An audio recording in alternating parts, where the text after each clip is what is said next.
মহাকারণিক তথাগত বুদ্ধ যখন এই ধরাধামেই অবস্থান করছিলেন তার দেহকায় রূপ নিয়ে, তিনি এক সময় তার ধর্ম পর্যটন করতে করতে আলবি নামক একটি নগরে তিনি গিয়েছিলেন।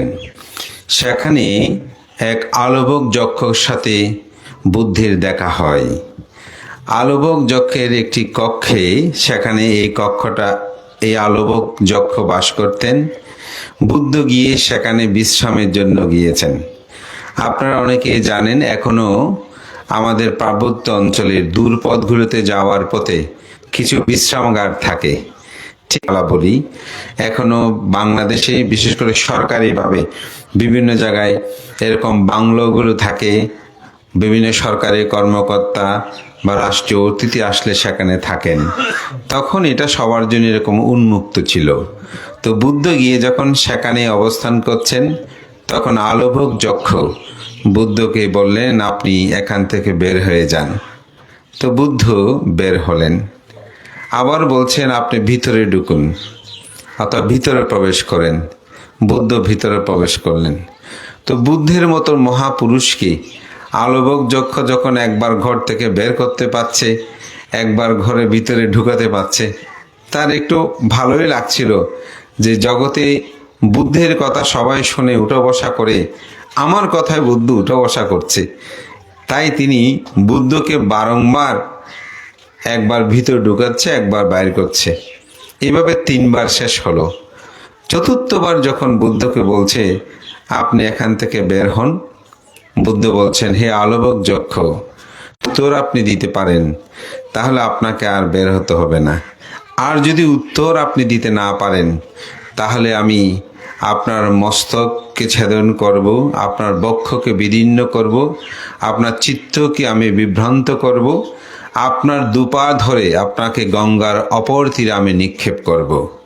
বুদ্ধ বলছেন, হে আলবক যক্ষ, এই পৃথিবীতে এমন কোনো দেব মার ব্রহ্মভূত যক্ষ নেই যে তথাগত বুদ্ধকে নদীর ওপারে পা দুটি ধরে ফেলতে পারে, তার চিত্তকে বিক্ষিপ্ত করতে পারে, তার বক্ষ স্থিতিকে ছিন্ন বিচ্ছিন্ন করতে পারে।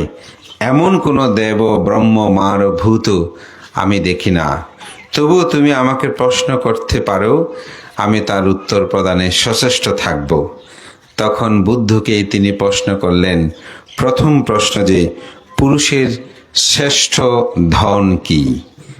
আমরা মনে করি অর্থবিত্ত প্রাচুর্যগুলোই একটা পুরুষের শ্রেষ্ঠ ধন। বোঝে না, পুরুষের টাকা থাকলেই, অর্থ থাকলেই হয়ে যায়, সেটা তার কাছে অতীব মূল্যবান।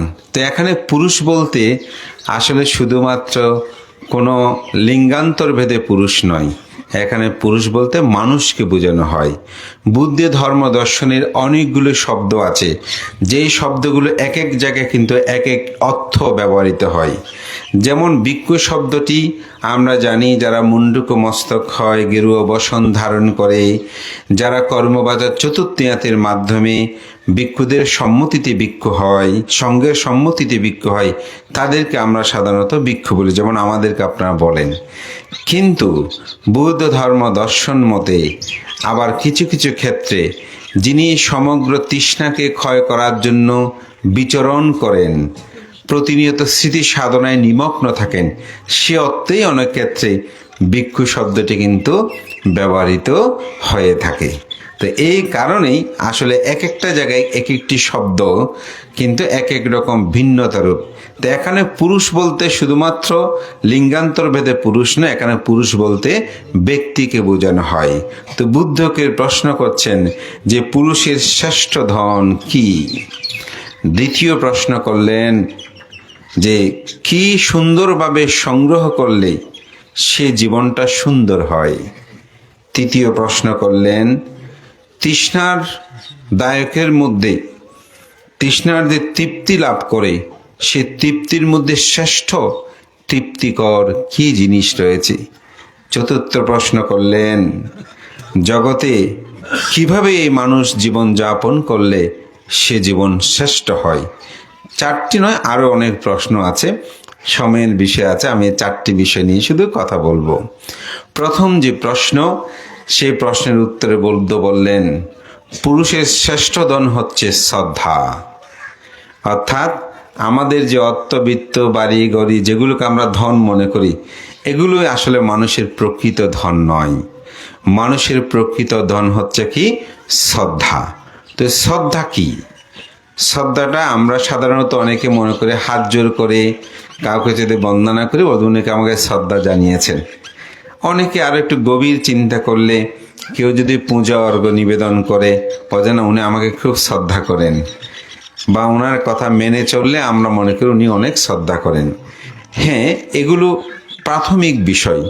তবে বুদ্ধ ধর্ম দর্শনের মূল শ্রদ্ধার বিষয় হচ্ছে যিনি চতুরার্য সত্য আর্যাষ্টাঙ্গিক মার্গকে অনুধাবন করে, বিশ্বাস করে, সেভাবে তার জীবনকে অতিবাহিত করে, সেটাই হচ্ছে প্রকৃত শ্রদ্ধা। তো সেই চতুরার্য সত্য কি? দুঃখ আছে, দুঃখের কারণ আছে, দুঃখ নিরুত আছে, দুঃখ নিরোধের উপায় আছে। তো দুঃখের কারণ, দুঃখ কি, এটা আমাদেরকে অনুধাবন করতে হবে। দুঃখের কারণ, দুঃখ কি? জন্ম দুঃখ, জরা দুঃখ, ব্যাধি দুঃখ, মরণ দুঃখ, প্রিয় সংযোগ দুঃখ, প্রিয় বিয়োগ দুঃখ, যাহা চায় তাহা না পাওয়ার দুঃখ, সংক্ষেপে পঞ্চপ্রধান স্কন্ধ দুঃখ। এই দুঃখ কি আমরা অনুধাবন করি? না। আমরা যখন যুবক থাকি, তরুণ থাকি, তখন আমরা এটা অনুধাবন করতে চাই না। আমরা মনে করছি গায়ে শক্তি আছে, গায়ে রূপ আছে, আমাদের অর্থ আছে, বিত্ত আছে, হ্যাঁ কি আর দুঃখ, এরকম করে আমরা বলি। জরার যে দুঃখ, বৃদ্ধ হলে কি দুঃখ, এটি কখনো সে অনুধাবন করতে চায় না। এ চাই না বলে আমাদের অনেক যুব সমাজ, আজকে অনেক যুবতী তারা বিপদগামী হচ্ছে। তারা ধর্মকে বিশ্বাস করতে চায় না, ধর্মটাকে তারা অবধাবন করতে চায় না, ধর্মকে তারা মানতে চায় না। তারা মনে করে আমার এই জীবনে খেয়ে দিয়ে চলতে পারলেই এটাই হচ্ছে আমাদের জীবন। কিন্তু আপনি কি কখনো ভেবে দেখেছেন, আপনার এই জীবনটাকে যদি আপনি সুশৃঙ্খলভাবে গড়ে উঠে না তোলেন, তাহলে আপনার পক্ষে কোনোদিন এই জীবনটাকে সুন্দর করা সম্ভব হয় না। আজকে আমরা যেদিকেই শুনি, আমাদের তরুণ সমাজের অনেক ছেলে মেয়ে ক্ষেত্র বিশেষে দেখা যায় তারা বিপদগামী হয়ে যায়। যে মা বাবা তাদেরকে লালন পালন বর্ধন করেছে, যে বাবা যখন তার 16 হয়, 18 বছর হয়, 20 বছর হয়, 22 বছর হয়, তখন সেই মা বাবার কথা আর মানতে চায় না। মনে করে যে না, আমি সবচেয়ে বেশি বুঝি, ওনারা এখনো বুঝে না।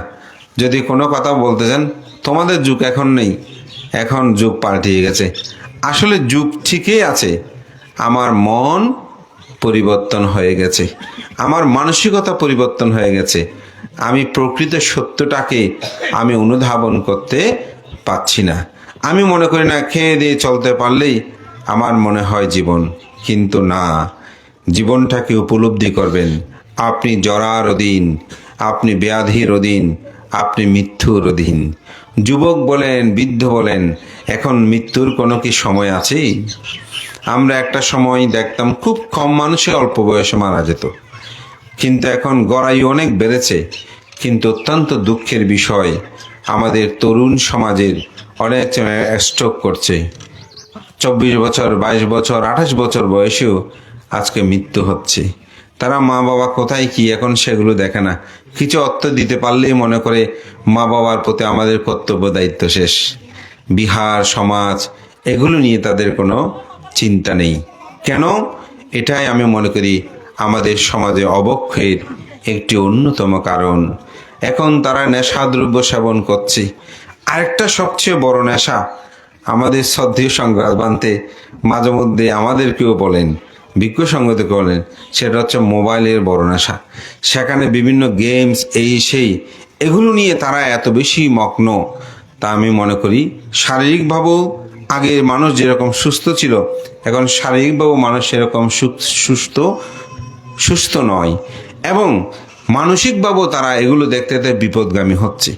আজকাল আমাদের ছেলে মেয়েরা বিভিন্ন অনুষ্ঠানগুলোতে আপনি দেখেন কীরকম করে তারা লজ্জাহীন হয়ে পড়ছে। এটা খুব একটা দুঃখের বিষয়। সোশ্যাল মিডিয়াগুলোতে অনেকে অর্থের কারণে, আমিও বলবো, ওখানেও দেখা যাচ্ছে যে তাদের শালীনতা, আগে বিয়ে বাড়িতে যেরকম একটি সুন্দর ব্যবস্থাপনা ছিল বা যার যে একটা সম্মান বোধে চলতো, এখন সেটি নেই। দেখা যাচ্ছে যে মা বাবা নাচানাচি করতেছে, ছেলে ভিডিও করছে, অমুক করছে। এগুলো কি সমাজ অবক্ষ উচ্ছৃঙ্খল হয়ে যাচ্ছে না? আধুনিকতার কথা বলে বলে সমাজ আজকে উচ্ছৃঙ্খলতার দিকে চলে যাচ্ছে। যদি তাদের মধ্যে বুদ্ধ ধর্ম সঙ্গের প্রতি শ্রদ্ধা থাকতো, তাহলে তারা অনুধাবন করতে পারত। বুদ্ধ এই জন্যই বলেছেন, কোন হাস্য কিমানন্দ নিঃসংপজ্জলিতে সতি অন্ধাকারেনা ঔনাধ্যা পাদিপাংনা গাবেশ্বতী। যে সতত অগ্নিতে প্রজ্বলিত থেকে কিসের তোমাদের এত আনন্দ, কিসের তোমাদের এত হাস্য, কিসের তোমাদের এত উৎফুল্লতা? তোমরা কি এই অন্ধকারে আবৃত থেকেও তোমরা কি আলোর সন্ধান করবে না?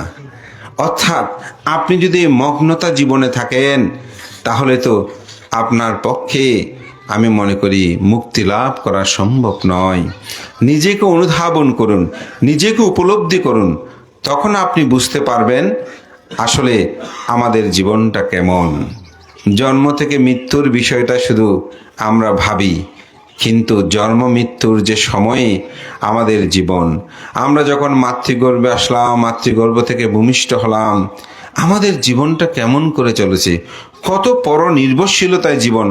কখনো কি ভেবে দেখেছেন, যখন বয়বৃদ্ধ হয় তখন উঠতে বসতে পারে না, চলতে পারে না, যদি কোনো কারণে দুর্ভাগ্যবশ স্ট্রোক করে থাকে, এই শয্যাশায়ী হয়ে জীবন যাপন করা, এটি কত যে দুর্ভাগ্য জীবন, কত যে কষ্টকর জীবন, এটি উপলব্ধি করা যাবে? যাবে না। কেন যাবে না? ওই যে অন্ধকারে আবৃত, আমাদের অন্তর্জগতের শ্রদ্ধাটা, গভীরতা নেই। আমরা উপলব্ধি করছি না যে না, জন্ম যখন আছে, জরা আছে, ব্যাধি আছে, মৃত্যু আছে, এবং এটার একমাত্র কারণ হচ্ছে এই তৃষ্ণা। তৃষ্ণাকে আমরা এখন লালন করি, তৃষ্ণাকে আমরা ছেদন করতে চাই না, নিরোধ করতে চাই না। মন যায় তখন সেভাবে আমরা নাচানাচি করি, কিন্তু এটা উচ্ছৃঙ্খল জীবন যাপন কখনো মানব জীবনকে সুন্দর করতে পারে না। তাই অর্থবিত্ত প্রাচুর্য হলে আধুনিক হবেন না, আমি বলবো আদর্শবান হবেন। পঞ্চশীল পালন করবেন একটা পরিবারে, পঞ্চশীল যেন আমরা যথাযথ পরিমাণ। আমাদের তরুণ সমাজকে আমি বলবো আপনারাও ঠিক সেরকম হবেন। পঞ্চশীলটা পালন করে দেখেন, জীবনটা কত সুশৃঙ্খল হয়, জীবনটা কত সুন্দর হয়, জীবনটা নিজেকে উপলব্ধি করতে পারবেন। পিতা বলেন, মা বলেন, ভাই বলেন, আত্মীয় বলেন, জ্ঞাতি বলেন, স্বজন বলেন, আজকে সবার সাথেই আমি মনে করি আমাদের সুন্দর সম্পর্ক যদি আমরা রচনা করতে চাই, বুদ্ধের শিক্ষাটা খুব দরকার। আজকে যে স্বাগত ভাষণ মানিকবাবু না, হ্যাঁ, তিনি একটি অসাধারণ কথা বলেছেন, যেটাকে উপলক্ষ করে আমি গাথাটা ভাষণ করেছি। সেটা হচ্ছে, উনি চেয়েছেন যে ওনার একটা কাজ চলছে, ওটা শেষ হলে করবেন, কিন্তু ওনার পুত্র দুজন বলল যে না বাবা এখন করি, তখন আবার তখন করব।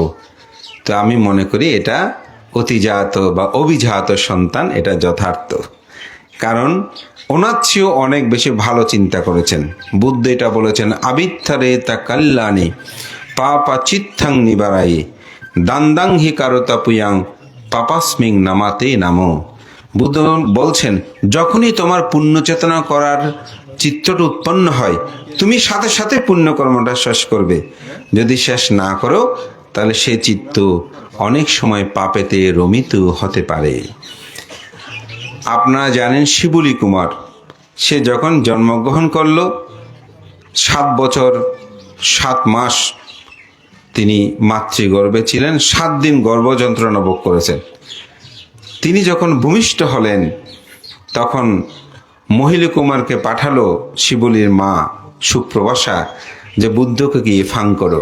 তো ফাং করতে গিয়েছেন, বুদ্ধ বলছেন আমি তো ফাং গ্রহণ করতে পারবো না, মহামগ্নস্তূপে একটা ফাং আছে, তো মহামগ্নস্তূপ যদি এই ফাংটা পরিবর্তন করে, তাহলে আমি ফাংটা গ্রহণ করতে পারি।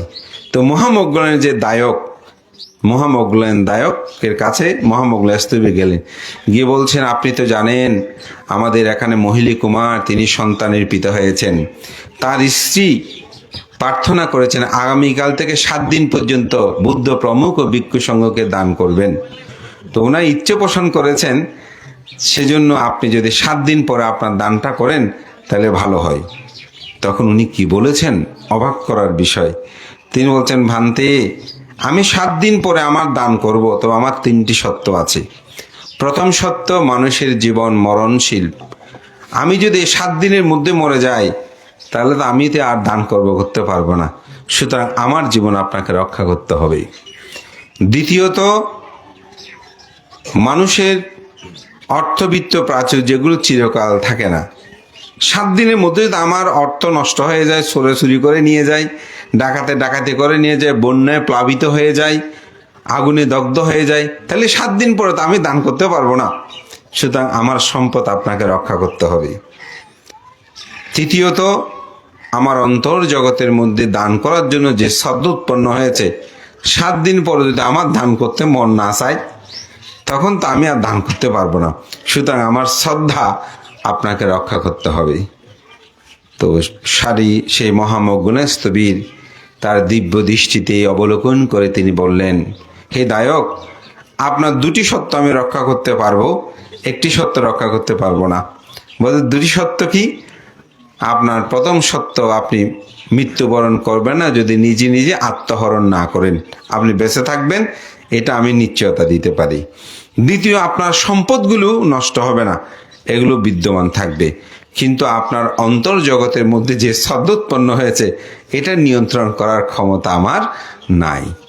তখন মহামগ্ন স্থবিরকে সে দায়ক বলেন, ভান্তে, আপনি যদি গহিত হয়ে 2টি সত্য রক্ষা করতে পারেন, আমি দাতা হয়ে কেন 1টি সত্য রক্ষা করতে পারবো না? ঠিক আছে ভান্তে, আমি 7 দিন পরে আমার দানকর্ম সম্পাদন করব। তো এই জন্য এই শ্রদ্ধা এটা একটা বিশাল বিষয়, এবং সম্পদ এগুলো যে কোনো সময় হারিয়ে যায়, এজন্য যখনই উৎপন্ন হয় তখনই এর সাথে সাথে করা। তা আমাদের চিটাঙের ভাষায় একটা কথা আছে, তুরির দান মহাফল, অর্থাৎ যখনই যেটা উৎপন্ন হয় সাথে সাথে দান করতে পারলে চিত্তটা বিভিন্ন বিতর্ক উৎপন্ন হয় না। আমাদের পরম সদ্য উপসংগরাজ সত্য প্রিয় মস্তবীর মহোদয় রামুর তিনি একটি গল্প বলতেন।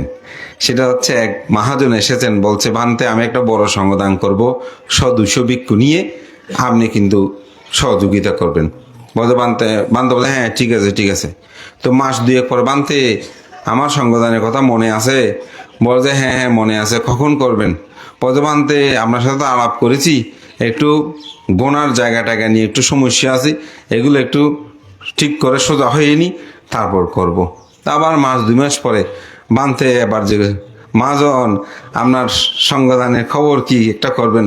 বলতে, ভান্তে, বলিয়েন না, মেয়ে একটা বিয়ের সাথে একটু কথাবার্তা চলতেছে, এটা যদি হয় তাহলে বিয়ের সাথে নিয়ে একটু সোজা হলে তারপর করব। ও আচ্ছা ঠিক আছে। কিছুদিন পর আবার ভান্তে নিজে এখন অনেকটা মজা করে বলে দিই, বলছে, মাজন, আপনার সঙ্গদানের খবর কি? বলে যে, ভান্তে, ছেলে একটা ইন্টার পরীক্ষা দিচ্ছে, এটা দিয়ে একটু সোজাসুজি হলে তারপর করবোই। তো এরকম করতে করতে তিনি একদিন দৈন সোজা হয়ে গেলেন, আর সঙ্গদান করা হয় নাই। তো আমি বলবো এটাই, আমাদের মানিক দীর্ঘই লাভ করুক, কিন্তু অর্থাৎ যে কর্মটা, যে ওনার সন্তানগণের মধ্যে যে চেতনা, এটাকে বলবো আমি অত্যন্ত উন্নত চেতনা। শ্রদ্ধা এভাবেই পরিপূর্ণতা সাধনে জীবনকে সম্মুখ পানে নিয়ে যেতে হয়, এবং কিভাবে জীবন যাপন করলে জীবনটা সুন্দর হয়। বুদ্ধ বলছেন, ধর্মময় জীবন যাপন করলে। আমি যে তরুণ সমাজকে বলছি, অন্তপক্ষে 5টা শীল পালন করবেন, ধর্মকে অধিরূপে জানবেন, সদ্ধর্মকে কখনো পিছিয়ে দেবেন না।